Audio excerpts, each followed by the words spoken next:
मैं जब शादी होकर ससुराल आई तो मैंने देखा वहाँ पर मेरी बड़ी ननद का राज चलता था और हर कोई उन्हीं की बात मानता था। कोई उनके सामने किसी बात पर बहस नहीं करता था। मैंने अपने पति से बात करने की कोशिश की थी। उन्होंने यही कहा कि वह जो बोले वह काम कर दो, बाकी तुम्हें कुछ बोलने की ज़रूरत नहीं है। अगर वह गलत भी बोलेगी तो हाँ कह देना। मुझे यह समझ में नहीं आया कि ऐसा क्या है कि हर कोई उनसे डरता है। कोई भी उनको कुछ बोल नहीं सकता। वह रूठ जाती थी। यहाँ तक कि मेरी सास ससुर भी उनकी बातें मानते थे। वह जॉब करती थी। मुझे वह पत्थर दिल लगती थी। वे मुझसे ज़्यादा बातें भी नहीं करती थी। उनका एक रूटीन बना था, उसमें कोई भी हस्तक्षेप नहीं कर सकता था। वह 6 बजे उठकर घूमने जाती थी। 8 बजे उन्हें नाश्ता चाहिए था। पेपर के साथ चाय नाश्ता करने के बाद 10 बजे ऑफिस जाती थी। ऑफिस से 4 बजे वापस आती थी और आकर आराम कुर्सी पर आराम करती थी। शाम को टहलने निकलती थी। उसके बाद 9 बजे सो जाती थी। उनका पूरा रूटीन था और सब काम टाइम टेबल से ही करती थी। मगर वह घर का कोई भी काम नहीं करती थी। वह मिजाज की बड़ी ही सख्त थी।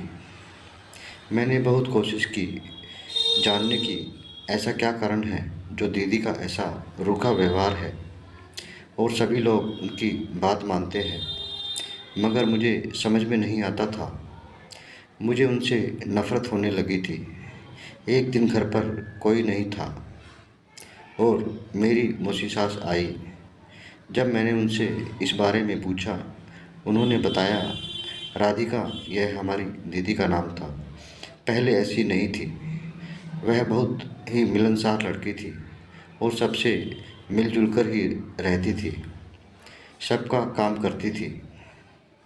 फिर उसकी शादी की उम्र हुई तो अच्छा लड़का और परिवार देखकर उसकी शादी भी कर दी। दीदी का परिवार बहुत अच्छा था। वह लोग दीदी को बहुत मानते थे। मगर 2 साल तक बच्चे नहीं हुए तो दोनों ने डॉक्टर से जांच करवाई। तब पता चला कि दीदी के गर्भाशय में बीमारी है, जिस वजह से उन्हें बच्चे नहीं हो सकते। यह बात जानकर उनके पति और ससुराल वालों ने, जो ससुराल वाले दीदी को बहुत प्यार करते थे, दीदी के बिना उनका काम नहीं चलता था, उन्होंने उन्हें घर से निकाल दिया और उनसे तलाक ले लिया।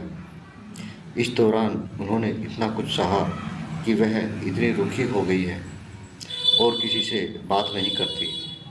हमारी इतनी अच्छी मिलनसार राधिका की जगह इस रूखी राधिका ने ले ली। इसलिए घर में सब इसकी बात मान लेते हैं, क्योंकि वह अंदर से बहुत टूटी हुई है और आकाश भी उसको बहुत मानता है। उसने इसलिए तुम्हें नहीं बताया कि तुम उसे बेचारी न समझो। नौकरी भी राधिका इसलिए करती है कि कोई उसको बेचारी कहकर नहीं पुकारे, मगर उसके व्यवहार के लिए क्या करे यह किसी को समझ में नहीं आता।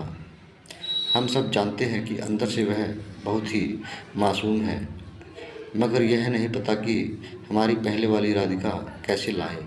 मैंने जब यह सारी बातें सुनी तो मेरे मन में दीदी के लिए बहुत ही सम्मान पैदा हो गया कि यह सब दीदी अपने स्वाभिमान के लिए करती है, ताकि कोई उनको बेचारी ना कहे और वह हमेशा सर उठाकर रहे।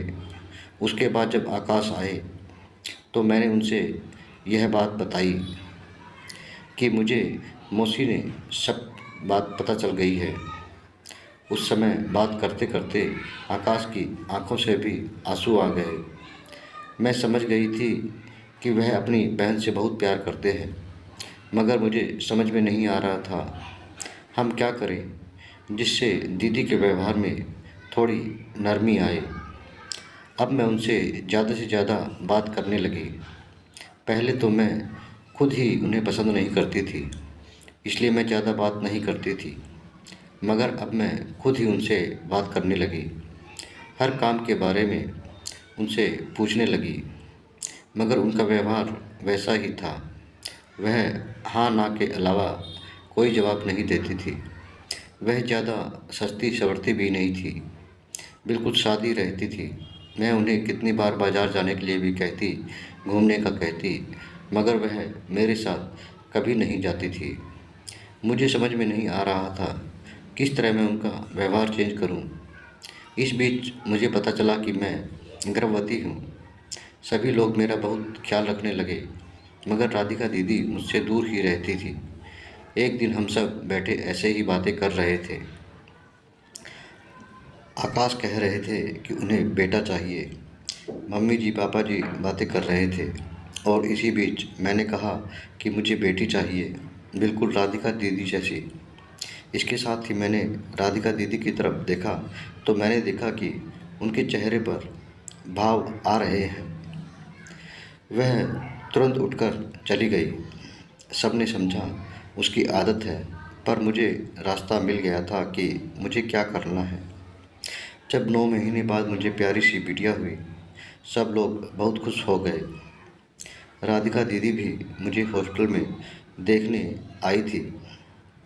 उन्होंने कहा कुछ नहीं और बिटिया को देखकर जाने लगी, तो मैंने उनका हाथ पकड़ लिया और कहा, दीदी यह नहीं चलेगा, यह आपकी बिटिया है, मैं आपको देती हूँ।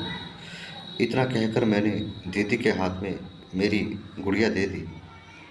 दीदी की आंखों से आंसुओं की धारा गिरने लगी। ऐसा लगा उनका इतने दिनों का जो अवसाद था वह सब बह गया, और उसी के साथ उनका रूखापन भी चला गया। जब सब आए तो वह दीदी का बदला रूप देखकर बहुत ही खुश हो गए। उन्हें अपनी पुरानी राधिका मिल गई थी, और आकाश गर्व भरी नज़रों से मेरी तरफ देख रहे थे। आज सब बदला बदला सा लग रहा था। सबके चेहरे पर मुस्कान थी।